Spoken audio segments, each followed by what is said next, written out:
Jeffrey Dahmer, also known as the Cannibal Killer, is one of the most notorious serial killers in American criminal history. His crimes took place between 1978 and 1991, when Dahmer killed at least 17 people. His victims were mostly men, and most of them were people of color. His victims were kidnapped and brutally murdered. Dahmer's murder methods included poisoning, strangulation, and sometimes murder by inflicting severe injuries.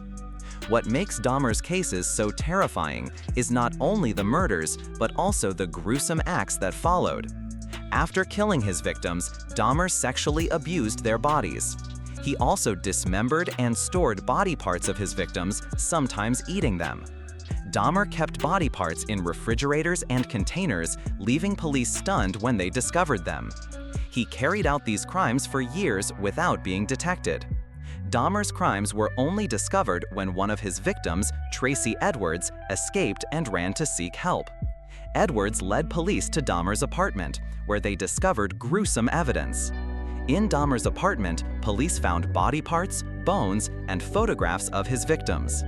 Dahmer admitted to all the murders and gave a detailed account of the crimes he had committed. He said he killed to satisfy his sexual and psychological desires. Dahmer was arrested and charged with murder, sexual assault, and dismemberment. In February 1992, Dahmer was convicted of 15 counts of murder. Despite his conviction, Dahmer could not explain his motives for the murders in a reasonable way.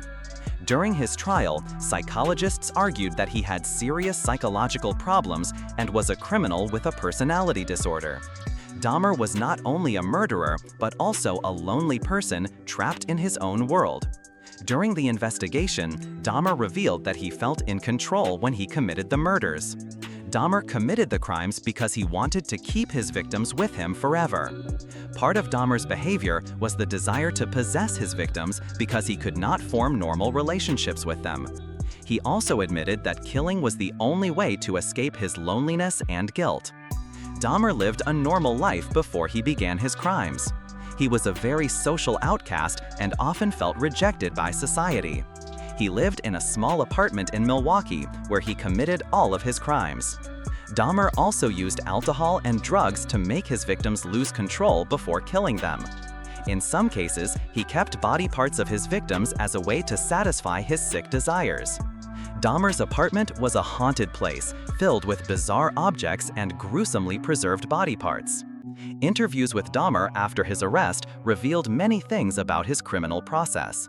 He confessed that killing helped him feel safe and in control of everything in his life. Dahmer's case shocked the public and forced the whole society to face the dark corners of the psychology of a serial killer. Dahmer is a typical example of a killer who showed no outward signs of guilt. He lived a normal life and even appeared to be a citizen who integrated into society. During his years in prison, Dahmer became the subject of psychological research, attracting the attention of experts. Studies showed that Dahmer was not an unconscious killer, but that he committed crimes with a purpose. He not only killed people, but also tried to preserve their bodies as a way to cope with loneliness. Dahmer's case is considered one of the strangest and most haunting crimes in history. The details of his crimes continue to be the subject of criminal psychology research. Dahmer has become a model for analyzing the psychological deterioration and motivations of serial killers. His case has made investigative agencies and society more aware of the potential dangers posed by mentally ill people. After his conviction, Dahmer was imprisoned at Columbia Correctional Institution, where he continued to attract attention.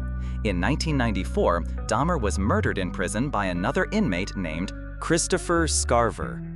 Scarver attacked Dahmer while they were both working at the prison and caused his death. Dahmer's death in prison did not lessen the haunting of his crimes. After his murder, the killer became a part of crime history, and his story continues to be told. Conversations with Dahmer have helped experts gain a better understanding of the motives and behaviors of serial killers. From these conversations, they can study how serial killers operate and find ways to prevent similar cases. Dahmer's death did not end his story, but only complicated it. Later investigations revealed that the horror of Dahmer's behavior was the result of a combination of psychological disorders and his environment. Dahmer's case has become a popular subject for documentaries and crime shows. The details of how he killed and disposed of his body are chilling and have become an important part of criminal research. From a seemingly normal man, Dahmer became a symbol of brutality and pathology. Stories about Dahmer's life and behavior continue to inspire films and books. He is not only a murderer, but also a prime example of the dangers of people with mental illness. The story of Jeffrey Dahmer will always be a warning about the dangers that society may not realize. Although he is dead, he remains a prominent name in the history of crime and is still studied to this day. From Dahmer's case, psychologists and legal experts have learned many important lessons about analyzing the criminal mind. Jeffrey Dahmer remains one of the most terrifying serial killers in history, and his story will forever be a part of criminal culture.